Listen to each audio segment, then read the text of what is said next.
Kak. Besok beli seluruh ya.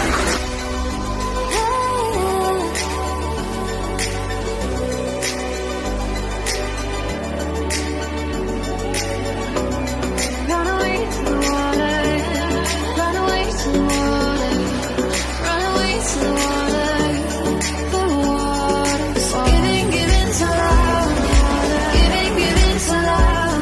Come down with me by the waterfall.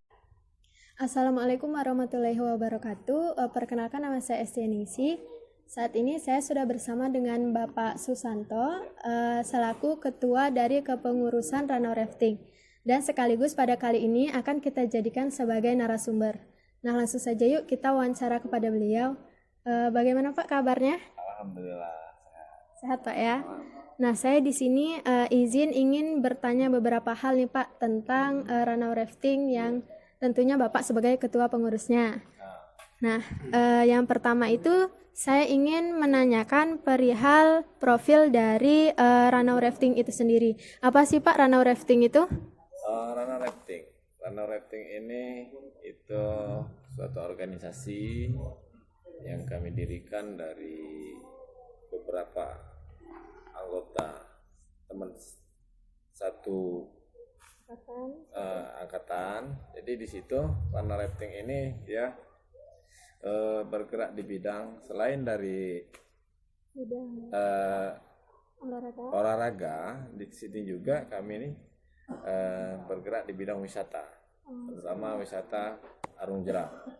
Wisata Arung Jeram ini yang satu-satunya yang ada di Oku Selatan.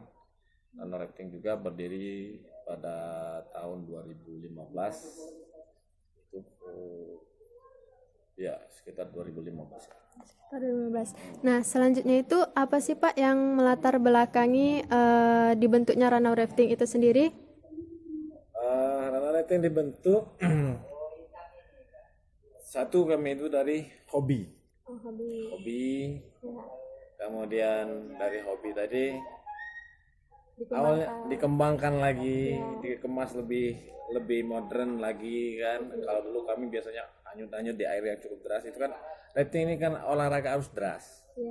Nah, jadi berhubung ini ekstrim, perlu adrenalin, disitulah kami bentuk satu komunitas yang namanya Ranau Rafting.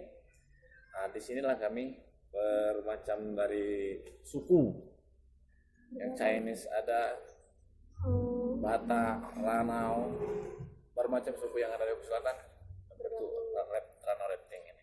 Baik Pak. Nah, untuk kepengurusannya itu sendiri, jumlah anggotanya itu sekitar berapa orang Pak? Untuk kepengurusan perintis kami ada orang 16 orang, 14 orang laki-laki dan 2 orang perempuan. Baik Pak. Nah, untuk program kerja atau proker dari Ranau Rafting itu sendiri apa saja Pak? Selain dari bergerak di bidang wisata, di situ Ranau Rafting juga mempunyai program kerja, yaitu pembentukan pembinaan atlet, kemudian sosialisasi sosial, bentuk karena pertama itu kami pernah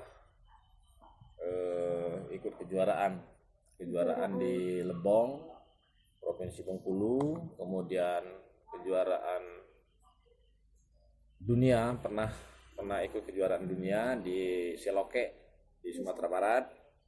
Kemudian pada tahun 2018 kami sendiri Ranau Rafting pernah mengadakan itu tes event. Itulah itu rangkaiannya Pak ya.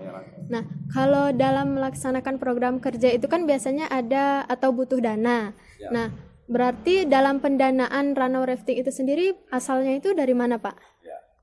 Untuk pendanaan selain kami mempunyai uang kas sendiri, itu kami dibantu oleh pemerintah Kabupaten Oku Selatan.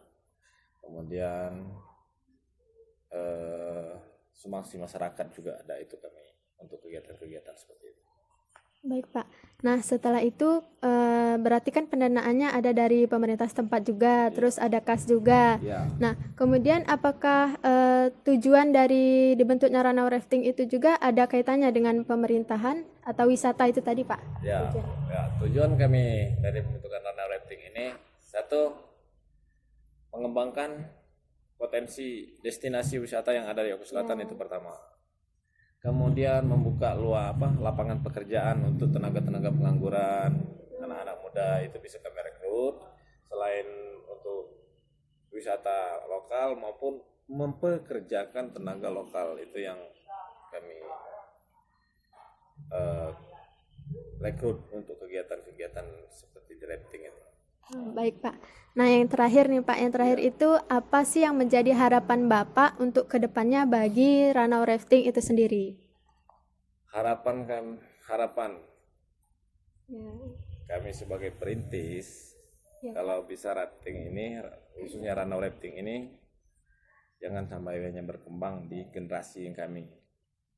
Kalau bisa Ranau Rafting ini tetap berkibar benderanya sampai ke generasi berikutnya, karena siapa lagi yang akan menjaga melestarikan terutama Sungai Selabung, itu satu sungai yang satu sungai kebanggaan di Oku Selatan, bahkan di Sumatera Selatan, karena Sungai Selabung ini itu debit airnya itu bisa diatur. Debit airnya bisa diatur karena di Sungai Selabung itu kita mempunyai pintu pengatur ataupun irigasi. Disitulah kelebihan dari kita rafting di Oku Selatan. Pertama, debit air bisa kita atur, mau debit berapa, grid berapa, itu kan bisa diatur dari pengaturan air. Kemudian airnya itu jernih, sepanjang tahun jernih itu kan. Nah, itu harapan kami dari Ranau Rafting ini. Ayo sama-sama kita majukan Oku Selatan, ayo sama-sama kita jaga melestarikan lingkungan ini. Itu harapan kami. Baiklah, semoga bisa tercapai harapannya Pak ya. Amin. Terima kasih Bapak atas waktunya. Baiklah teman-teman, itulah tadi wawancara saya bersama dengan Bapak Susanto selaku Ketua dari Kepengurusan Ranau Rafting. Mungkin itu saja video dari saya. Jika ada salah kata saya mohon maaf, kepada Allah saya mohon ampun. Billahi taufiq wal hidayah. Wassalamualaikum warahmatullahi wabarakatuh.